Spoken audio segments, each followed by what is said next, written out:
আসসালামু আলাইকুম, সকল শান্তি বর্ষিত হোক। আজকে আমাদের মাসিক পরীক্ষার এক্সাম চলছে। পুরো মাসব্যাপী তারা ট্রেনিং করেছেন, কি কি শিখেছেন এর মধ্যে কিছু বর্ণনা আমরা নেওয়ার চেষ্টা করেছি বা কিছু বোঝার চেষ্টা করেছি যে আসলে কি শিখেছে তারা। যেহেতু আরও 1 মাস সময় আমাদের হাতে আছে, আমরা এই 1 মাসের যে লার্নিং যে শেখা, এটা থেকে পরবর্তী স্টেপে আমরা যাব। এখানে প্রশ্ন করা হয়েছে আশিক 25টি প্রশ্ন, প্রতি প্রশ্নের জন্য 5 মার্ক করে। এই প্রশ্নের সাথে উত্তর যদি ভুল হয় 5 মার্ক কত হয়ে যাবে। আচ্ছা, সকল প্রশ্নের উত্তর অবশ্যই দিতে হবে। ডায়েরি বা নোট ব্যবহার করতে পারবে পরীক্ষার সময়। এটি একটি চমৎকার বিষয় যে ডায়েরি বা নোট ব্যবহার করতে পারবে, যেহেতু প্র্যাকটিক্যাল কাজ।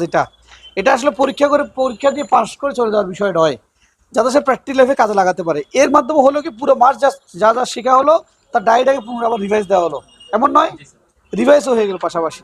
আচ্ছা, এর 25টা প্রশ্ন সবগুলো টাচ করেছো? লেখা কি শেষ?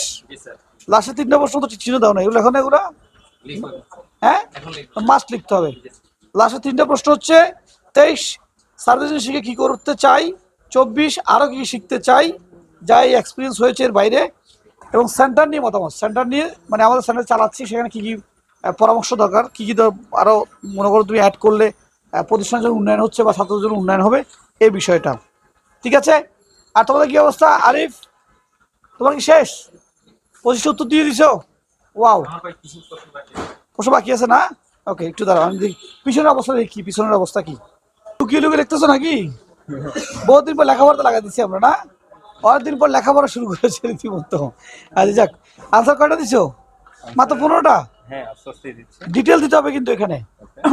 ডিটেল মিনস হচ্ছে, আমরা বলেছি কন্ট্রোল সেকশনে আইসি, মানে এটি পাওয়ার ম্যানেজমেন্ট বা পাওয়ার কন্ট্রোল যে আইসিগুলো আছে, সেই আইসিগুলোর বিবরণ। যেহেতু সবাই এখানে বিগিনার, মাত্র 1 মাস প্রথম এখানে সে কাজ করছে, এরা কারোই কাজ করার অভিজ্ঞতা নেই, সেজন্য। এরপর হচ্ছে নেটওয়ার্ক সেকশনের আইসি পরিচিতি। নেটওয়ার্কে কি আইসি আছে? ওকে, শর্ট ফর্ম, বিভিন্ন ছোট ছোট শর্ট ফর্মগুলো, বড় মেন মূল ফর্ম কি। তারপর হচ্ছে এখানে অনেকগুলো বিষয়, মিটার নিয়ে বিস্তারিত, ভোল্টেজ নিয়ে বিস্তারিত। কি অবস্থা তোমার? কয় নাম্বার চলছে? 14 নাম্বার।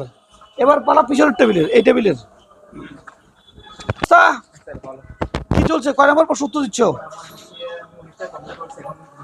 বাহ, 20 নাম্বার প্রশ্ন কি, একটি মোবাইল কত ধরনের ভোল্টেজ থাকে? যেহেতু মোবাইলের মধ্যে ভোল্টেজের একটা সমাগম থাকে, আমরা ভোল্টেজ নিয়ে ক্লাস করাইছি।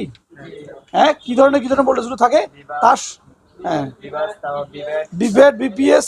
বা ফাইন ফাইন, ভেরি গুড। ঠিক আছে, প্রশ্ন যেগুলো করেছি আমরা, এগুলো কি আমাদের ট্রেনিং এর মধ্য থেকে হয়েছে নাকি এক্সট্রা প্রশ্ন করা হয়েছে, কোনটা? ওকে, আর এই যে প্রশ্নটা হচ্ছে ডায়েরি খাতা সবকিছু ওপেন রেখে, এতে করে সুবিধা হচ্ছে না অসুবিধা হচ্ছে? ডায়েরি ইউজ করতেছো না? Very good. ডায়েরি মূলত ইউজ করার কারণ হচ্ছে যে রিভাইজ করা, আসলে যে আমরা পুরো জিনিসটাকে আবার কি করা, একটু ঘেটে নেওয়া। যেহেতু সেকেন্ডে আমাদের আইসি লেভেল, ওখানে গিয়ে আমাদের পুরো দামে প্র্যাকটিক্যাল করতে হবে। তো যারা এখানে পরীক্ষা দিচ্ছে, আসলে পরীক্ষা মিনস হচ্ছে আমি কী কী শিখলাম তার একটি বিবরণ দেওয়া, এবং আরও আমি কি শিখতে চাই পরবর্তী সেটা কি ক্রিয়েশন করাই মূলত পরীক্ষার আর মূল লক্ষ্য। তবে আশা করছি পরীক্ষার পর থেকে পরবর্তী মাসটা আমরা আরও ভালো করে আরও কিছু শেখানোর চেষ্টা করব, ওরাও শেখার চেষ্টা করবে। সবাই দুজন দোয়া করবেন। আমাদের আগামী 1 তারিখ হতে শুরু হচ্ছে 77 ব্যাচ। এতে ইতিমধ্যে দেশের বিভিন্ন জায়গাতে যারা শিখতে আগ্রহী তারা ভর্তি হওয়ার জন্য এসছেন, ভর্তি হয়েছেন, ক্লাসে শুরু হবে। এখন যারা ভর্তি হতে চান তাদের জন্য বেদনাদায়ক শব্দ জানাচ্ছি যে এই মুহূর্তে আমাদের ভর্তি নেওয়ার সুযোগ নেই। যারা 78-এ ভর্তি হবেন তারা যোগাযোগ করতে পারেন, অবশ্যই আসবেন, একদিন সে ট্রায়াল ক্লাস করবেন, এরপর ভালো লাগলে ভর্তি হবেন। আসসালামু আলাইকুম।